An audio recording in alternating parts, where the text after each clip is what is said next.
Good morning, everyone. This morning we are going to discuss about a social subject which is very sensitive, very emotional, but very real as well.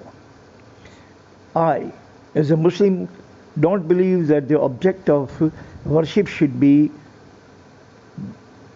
desecrated, violated, humiliated. India is the land of cow, Gau Mata, where half of the states of India grab and gorge cow with both hands. Modi has always projected his image as Hindutva image. He is associated with Vishwa Hindu Parishad. He has been looking himself as Swami Vivekananda because his name is also Narendra. He has actually postured with long beard and this kind of thing, showing that he is a true believer in Hinduism. That is good, but just to believe in Hinduism, that is not enough. Real thing is real. Only the real is real. Now, why Modi doesn't do anything about sparing the lives of cows? Thousands of cows are slaughtered every day in India, and billions of dollars worth of beef. India is one of the largest country after Brazil, second largest country in the world in exporting beef all over the world. And Mr. Modi doesn't actually think about it at all. Nothing at all. When you call Gau Mata and let your Gau Mata to be slaughtered by those vampires, those dragons are cutting them off in thousands and gorging them off. There are so many things are to gorge. If they want to eat something carnivorous, then buffaloes are there, then goats are there, sheep are there, so many things are there. Cow must not be slaughtered. As a matter of fact, not only in India, but Mr. Modi should actually trigger this kind of movement across the globe to stop slaughtering the cow, because cow is the object of our worship. That is what the best argument Narendra Modi must put forward and create a kind of awareness among the world. Look, animal activists would not let you kill a dog. If you kill a dog, animal activists are going to take you to court. Court is going to punish you. But what about cow? Nothing. You kill the cow and they have a jamboree, big party. But if you kill a dog, you can spend 3 months, at least 3 months in prison. What kind of laws are there and what kind of people are ruling? Mr. Modi cannot protect his own Gau Mata. That is really mind-boggling, shocking thing. Absolutely mind-numbing to believe that the person who is Prime Minister and he can change everything with one stroke of pen. He can promulgate the law like he did in Kashmir. 360 was abrogated. He can abrogate this law too. The no cow slaughters. Bombay has the biggest in India abattoir, means a slaughterhouse, where 5,000 animals are slaughtered every day. Biggest abattoir, slaughterhouse is located in Chicago, where 10 million animals are killed every year, every day. Now think about that. We call ourselves pious, we call ourselves religious, we call ourselves the protector of animals or cow mata, Gau Mata, and on the second hand we don't act anything at all. I really doubt, but I doubt that Mr. Modi would also be sharing some of those things which are prohibited in Hinduism. That is why his heart doesn't work. He doesn't have any kind of sympathy in his heart for cows. Now do something. Doing is accomplishment. Doing counts. Doing matters. Talking doesn't matter. Talking doesn't count. Talking is not performance. Talking is not accomplishment. That is why Confucius has said that your friend who talks cleverly or clever in talking is the worst friend you have. And our ministers are very clever in talking. You can now judge what kind of friends they are. I prepare 4 points to elaborate my thoughts.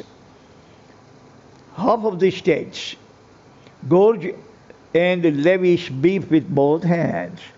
Half of the states of India still have the same kind of law. Look, those half of the states which have prohibition, which have law restricting cow slaughter, where people don't eat cow, they are not dying. They have enough food. India is the land of milk and honey. Plenty of food is there in India. Both kind, herbivorous, carnivorous, omnivorous. But these people don't die. Where cow is not allowed to consume, these people don't die of in starvation. So why other states should not be restricted? Point number 2. Pussycat government pussyfooting with cow slaughter. Pussycat government. Cowardice government is actually playing with the cow policies. Every time, look, the election time would come, Narendra Modi will surface. And he's definitely going to talk about with spreading eagle, spreading his hands and the face and the mouth and the legs, and they said, I'm going to prohibit cow everywhere so that you can give him a vote. After that, you also forget that why you had given him vote, and he will also forget that why people have casted vote for him. Only empty promises. Empty ringing promises, absolutely empty ringing promises to hoodwink us, to swindle us, to cheat us of our votes. They never keep any promise at all. Not our leaders, but global leaders. They are all liars, cheaters, corrupt and conniving. They don't keep any promise whatsoever. Gandhiji, Pandit Nehru, Patel, they are all gone everywhere from the world. And all those Hitler and Paul and Saddam and these kind of leaders have taken over. Point number 3. Mr. Modi is the most devoted to sparing bovines. Mr. Modi has always advocated that I'm going to prohibit, I'm going to restrict, I'm going to ban bovine slaughtering. But what he has done, he was in government, he was the chief minister of Gujarat for about 8 years. He did not prohibit anything. Cows are not legally allowed to slaughter, but illegally everywhere the cows are being slaughtered, and the people are getting lots of money who is in authority, see them, know them, every single thing. But now he is on 28th state and 7 territories.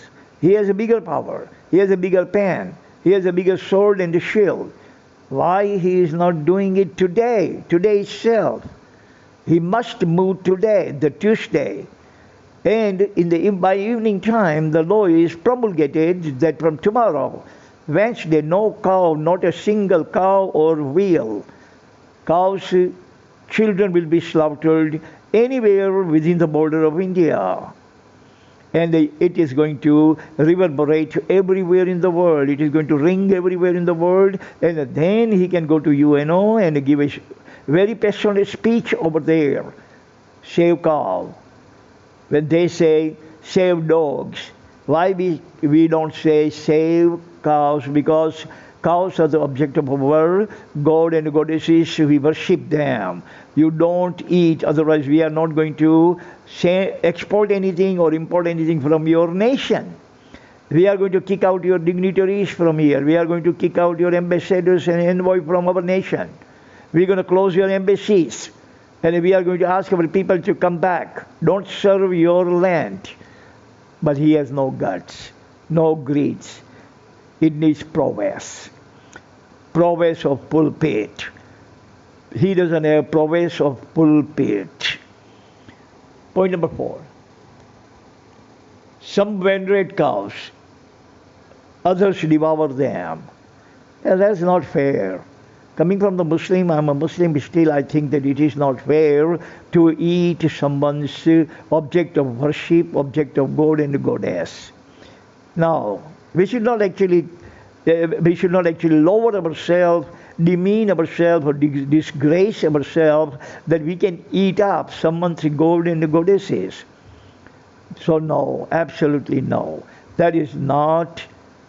I think that if Narendra Modi doesn't do anything at all, he must save thousands of lives of cow for two reasons.